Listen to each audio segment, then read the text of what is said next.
Hello, I'm Luke Nell and welcome to the 9th season of Best Replays of the Week.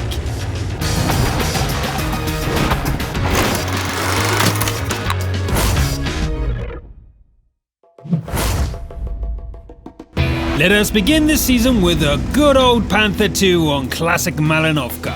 Wed Games takes this old school German medium tank out for a spin on this very open map. The accurate gun allows for some long range. Whoa, an aggressive push? Now you've piqued my interest here, Wed Games. Dipping into the water cleanses our hero, but more importantly, in fantastic position without a scratch. Being spotted here is like being ginger on the beach without sun cream. Not ideal. The rival Panther 2. Time to duel. Ducking and diving between shots is exactly the way to win. Sitting still is exactly the way to lose.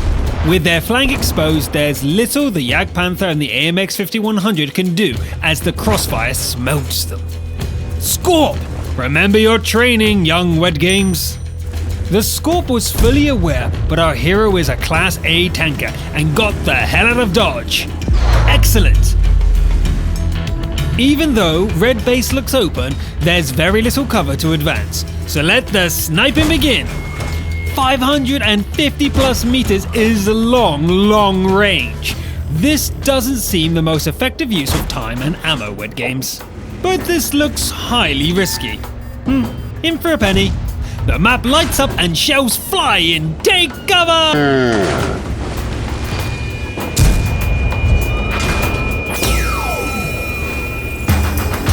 Insane, but a casual 1000 spotting damage for very little damage. Worth it. Sneaky. Busted! The Progetto has had enough of this and tries to charge, but is shut down by repeated tracking shots. A costly exchange with HP this low, we gotta be pushing! Gawk! A miss? What's the FB? Another Progetto opens up missing! Ha! But, oh, not the second! Hell of a play, Wed Games, but was it enough? Ending with that FB and the RT deciding to play Worlds of Submarines. GG. A Scout and Panther 2 leading the charge. Now that's not something you see every day. Decent opponents, but great skill and teamwork prevails. Wed Games managed 10k combined damage, 4,680 damage done, and 5,534 assistance. For that expert performance in what's not the stealthiest tank in the game, we award you our Scout of the Week. Congratulations! Up next, another Scout replay, and Malinovka 2? Is this correct? Oh, okay. I guess we'll have to compare the different styles of scouting as our hero is Sko! And Sko is starting in the north, driving the super fast Lynx 6x6. This one's the pedal to the metal opening, otherwise known as rush the field and hope that the Reds are stormtroopers.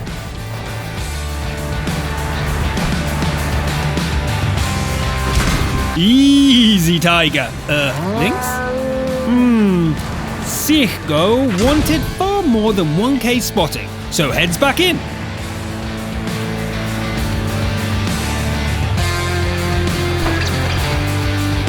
Okay, seriously, Sicho, this isn't worth it. Check the sitrep. Only 1,900 spotting damage and the score is 2-7. Something has to change. A unique and totally brilliant plan.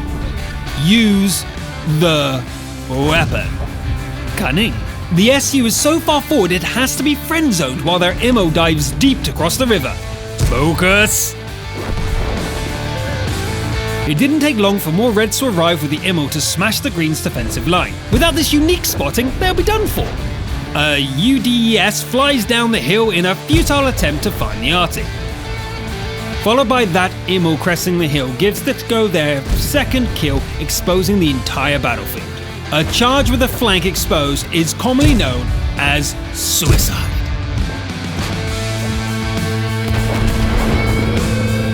The Progetto spoils the position, but the damage is done.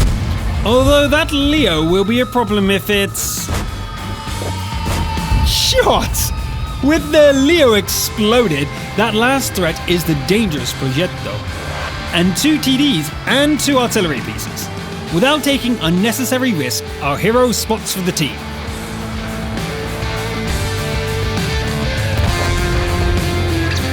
Too slow. It's time to take matters into our own hands and finish this.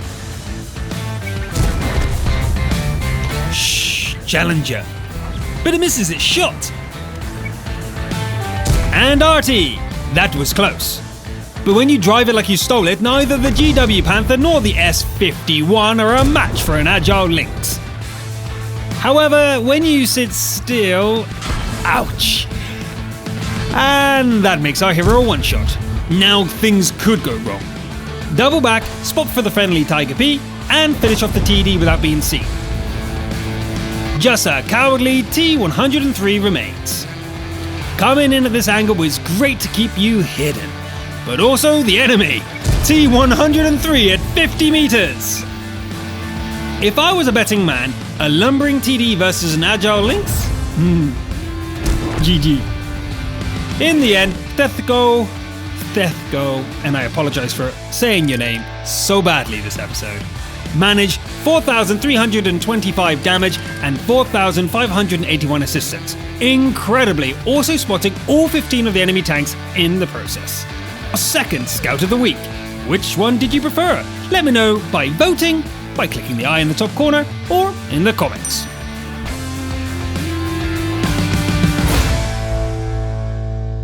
Moving on to something completely different. We have Jegai the Heat on Karelia. Their tank of choice, the recently introduced TS5, an American Tier 8 premium TD. It's similar to the T28 with sturdy frontal armor, but a touch faster. In short, a perfect assault vehicle. The problem of a top speed of 26 kilometers an hour is that others are faster and can start without you. The southeastern pass on Karelia is perfect for a TS5 as all the danger comes from one direction and at a long range. Getting close does expose the cupola, but good use of terrain will sort that out. No matter how many cannons focus on our hero, Jegi keeps pushing them back.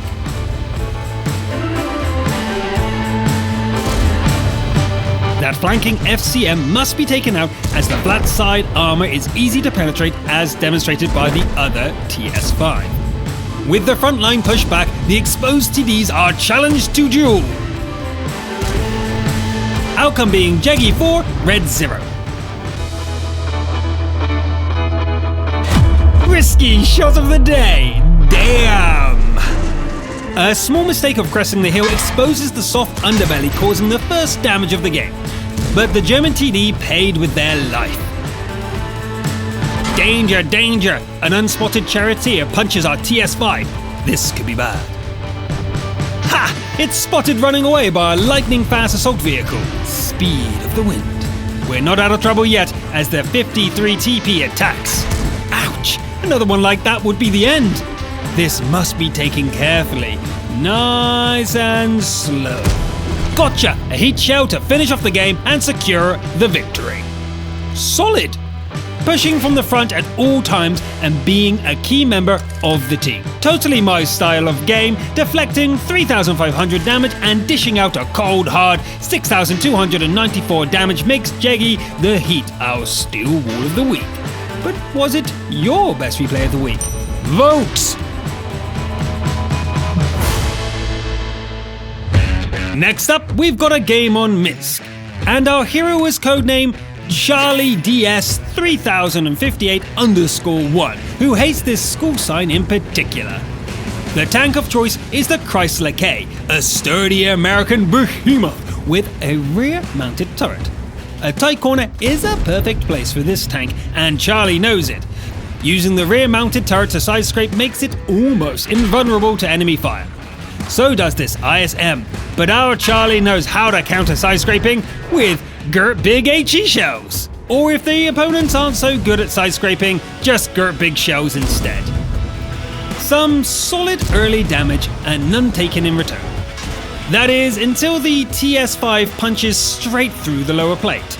Can't get overconfident. The enemy push is relentless. More and more tanks keep turning up, but Charlie is holding on against all odds. In desperation, the KV-5 tries to batter the Chrysler with HE, to no effect. But the flanks are lost. Red tanks fill the streets. Time to move. Allied forces here are weakened, so this will have to work. The T-28 and Chrysler K are perfect buddies for holding the street. You can smell the panic. Unfortunately, the T-28 was overeager and falls, but Charlie charges into knife range to end this foe rightly.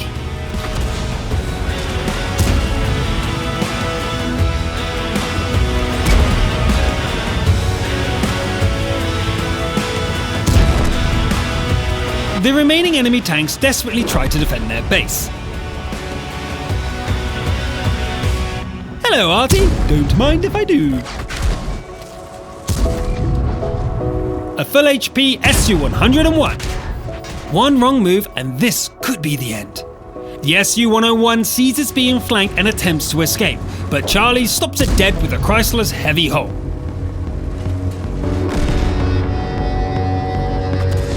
Without waiting, the Scorp charges in, but bounces the kill shot. It will not get another. GG. Notice that Charlie had actually loaded HE right after destroying the Su-101. Great forethought. What a game! Charlie DS3058_1 positioned their tank beautifully and stopped an entire enemy force while outnumbered. The damage speaks for itself. 8,411 damage in a tier 8 tank is very impressive. Together with 5 kills and 4.4k blocked, this game is certainly our crucial contribution of the week. If it was your favorite, vote now!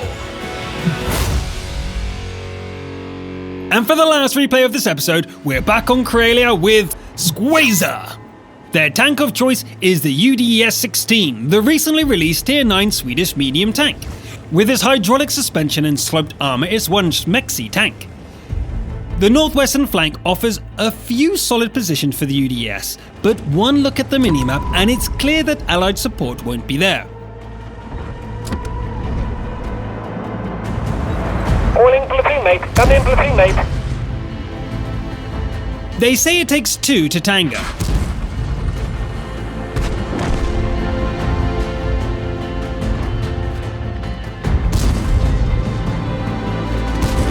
And that's a good job. No damage to Squazer and 2 trash tanks. Using lessons learned in the spotter mechanics means the 53 TP has no idea what hit them. But what seemed like another perfect shot turns into a trap. Repair the tracks and go. Calling platoon mate, come in platoon mate. Reinforcements reveal a large enemy presence for our single tank. No! You shall be avenged! But not now. Sitrep, that's a losing battle, and even worse, the southeast has somehow collapsed. Gotta go back and defend. The floating base marker. Oh, how I've missed you.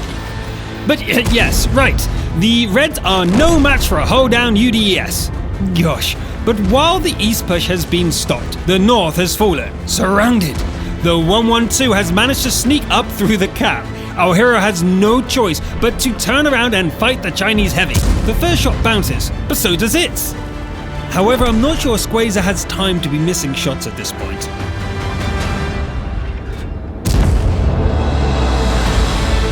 Ouch! Yep, 2 punishing shells from my tortoise. Squazer escapes just in time to see the final ally explode. 4 tanks stand between us and victory. First one being a full HP ISU. But a masterclass in positioning means its BL-10 gun never even gets to fire. 1 down, 3 to go. No time to rest, the IMO is next. It gets to fire twice, but none of the shells penetrate the well-sloped armor, and it's taken out with ease. Suddenly, this looks doable, although I'm starting to worry about the shell count. Whoa, here's that nasty, clearly skilled tortoise, with full HP as well. The shells are running out, but Squazer makes the most out of each one. unlucky. What seemed a certain pen bounces off the cupola. Surprise motion! Pins it in. What can Squazer do? But it bounces, giving our hero the opportunity to break out and clinically dismember the German Super Heavy. Gotta be careful, just 2 APCR remaining. Yes, the penultimate APCR punches through the cupola. No, but the final one bounces! 5 HE will have to be enough. Shooting the front absolutely won't do, but will the tortoise give the opportunity to hit the engine deck? Unlikely. The tortoise misses. Here's our chance. Its fast velo gets a shot on the approach. Get behind it! Get behind! 150? That's just not enough. This tortoise knows exactly what to do when surrounded though. Get your back against the wall. No, no, no, no, no! Tracking shot! Yes! Ah, instant repaired. Golly. No, no. Squazer finally runs out of space, and this time the tortoise doesn't miss. What a heartbreak. This game came down to the wire, but ultimately it was not to be. Squazer's last stand in the end did not work, but what a defense it was. 9,000 damage done, 6 kills, and coming so close to a solo victory against 4 tanks. If not for a few bounces, I'm convinced this game would have had a different outcome. But that's World of Tanks, baby! For this performance, we award you our Defender of the Week award. And that's it for this episode of Best Replays of the Week. But that leaves one question open. Which replay was the best? Hit that I button in the top right corner and vote for your favorite. I'm Luke Nella, thanks for watching, and I'll see you next time.